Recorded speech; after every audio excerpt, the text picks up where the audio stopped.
Hello everyone, अगर आपको मेरा ये वीडियो पसंद आया तो इस वीडियो को लाइक कीजिएगा, इसको ज़्यादा से ज़्यादा शेयर कीजिएगा और मेरे चैनल को सब्सक्राइब कीजिएगा।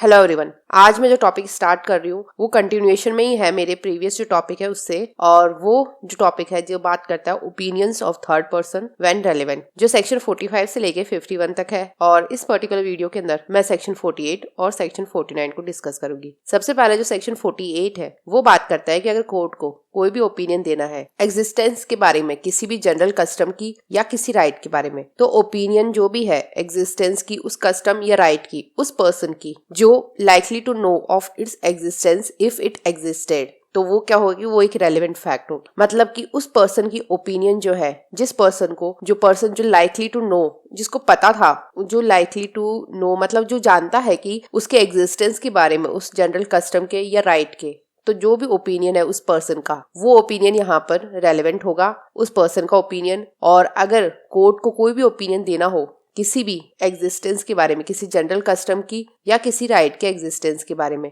तो उस केस में कोर्ट ओपिनियन लेगा उस पर्सन का जिस पर्सन को likely to know of its existence, जो लाइकली, जिसको पता हो कि हाँ इस पर्टिकुलर पर्सन को ये चीज पता है उस कस्टम के बारे में या राइट के बारे में, तो ओपिनियन उस पर्सन का उस राइट के या कस्टम के एग्जिस्टेंस के बारे में, वो ओपिनियन उस पर्सन का जो होगा वो एक रेलेवेंट फैक्ट होगा और वो उसको रेलेवेंट सेक्शन 48 में माना जाएगा। और जो एक्सप्रेशन है जनरल कस्टम या राइट, उसके अंदर इंक्लूड होगा कस्टम या कोई भी राइट जो कॉमन है किसी कंसिडरेबल क्लास ऑफ पर्संस के लिए। मतलब कि ऐसे कोई पर्सन है, कोई क्लास ऑफ पर्संस है, उन पर अगर वो जनरल कस्टम राइट जो है वो उन पर अप्लाई करती है, तो वो जितने भी कस्टम है या राइट है वो माना जाएगा कि वो कॉमन है और उसे माना जाएगा कि वो कस्टम या राइट जो है वो जनरल है। और जनरल कस्टम राइट बेसिकली वही राइट या कस्टम होती है जो किसी कंसिडरेबल क्लास ऑफ पर्संस पर जो अप्लाई करती है, और वो राइट या कस्टम जो है वो कॉमन है उन क्लास ऑफ पर्संस के ऊपर,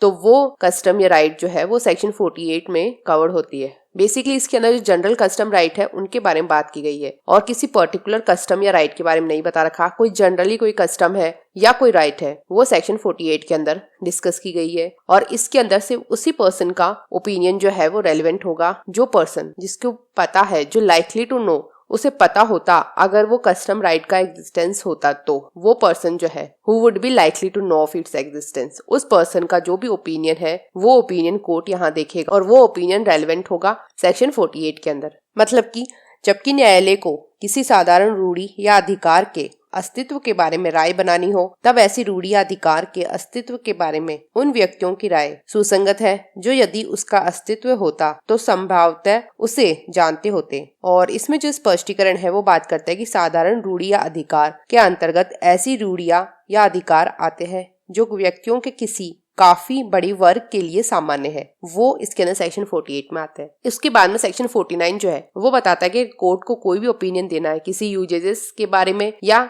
टेनेंट्स के बारे में, किसी बॉडी ऑफ मैन या फैमिली के, या कॉन्स्टिट्यूशन के और गवर्नमेंट के बारे में, किसी रिलीजियस या चैरिटेबल कोई फाउंडेशन है, मीनिंग है किसी वर्ड का, कोई टर्म का जो भी पर्टिकुलर डिस्ट्रिक्ट में है यूज, या कोई पर्टिकुलर क्लासेस ऑफ पीपल जो है वो यूज करते हैं उस वर्ड को या उस टर्म को। ये ओपिनियन है पर्संस का जिनके पास स्पेशल मीन्स है नॉलेज की, वो क्या होगी, रेलेवेंट फैक्ट होंगे। वो सारी चीजें रेलेवेंट फैक्ट होगी। मतलब बेसिकली अगर कोर्ट को कोई भी ओपिनियन देना है और किसी यूजेस के बारे में, किसी टेनेंट्स के बारे में, किसी बॉडी ऑफ मैन या फैमिली के, तो या फिर कोई कॉन्स्टिट्यूशन या गवर्नमेंट है, किसी भी रिलीजियस या चैरिटेबल फाउंडेशन का, उसका क्या कॉन्स्टिट्यूशन है, उसकी क्या गवर्नमेंट है, उसके बारे में, किसी वर्ड के मीनिंग के बारे में, किसी टर्म के बारे में कि उस टर्म का क्या मतलब है, उसका क्या मीनिंग है, जो किसी पर्टिकुलर डिस्ट्रिक्ट में यूज होती है, या फिर किसी पर्टिकुलर क्लास ऑफ पीपल जो है वो उस वर्ड को यूज करते हैं या उस टर्म को यूज करते हैं, तो उसका क्या मीनिंग है उसके केस में,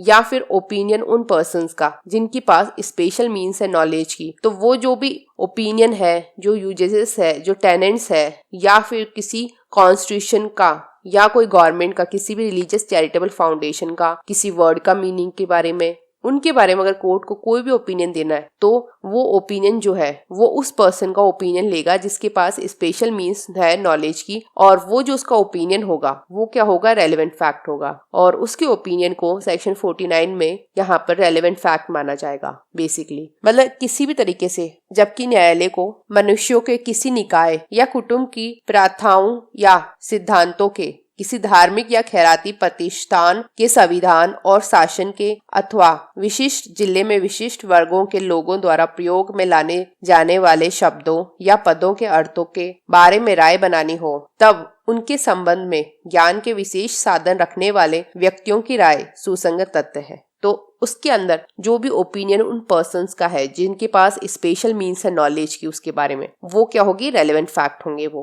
मतलब बेसिकली इसके अंदर सेक्शन 49 में यूजेसेस और टेनेंट्स के बारे में बात की गई है, किसी बॉडी के जो भी मैन की है या फिर किसी फैमिली की है उनके बारे में, मतलब उनके क्या यूजेसेस है, वो क्या काम कर रहे हैं, बेसिकली उनके क्या टेनेंट्स है, वो लगातार किसी भी चीज में अगर वो फॉलो कर रहे हैं कोई चीज उसके बारे में, या फिर कोई भी रिलीजियस या चैरिटेबल कोई फाउंडेशन है उसका क्या कॉन्स्टिट्यूशन है, उसकी क्या गवर्नमेंट है उसके बारे में, या कोई वर्ड है या कोई भी टर्म है जो पर्टिकुलर डिस्ट्रिक्ट में यूज होती है उसका क्या मीनिंग है, और या फिर कोई भी ओपिनियन है पर्सन के, उन सब के बारे में किसी भी पर्सन को जिसके पास स्पेशल मीन्स है नॉलेज की, उन सब ओपिनियंस को क्या माना जाएगा, और जो भी उस पर्सन की है उन ओपिनियंस को मानने के लिए, उनको देखने के लिए अगर कोर्ट को कोई भी ओपिनियन देना है तो उसके अंदर उस पर्सन का ओपिनियन लिया जाएगा जिसके पास स्पेशल मीन्स है नॉलेज की और उसे इन चीजों के बारे में पता है, तो उसका जो भी ओपिनियन होगा वो रेलेवेंट फैक्ट होगा सेक्शन 49 में। और बाकी के जो सेक्शंस है वो मैं अपने नेक्स्ट वीडियो में कवर करूंगी।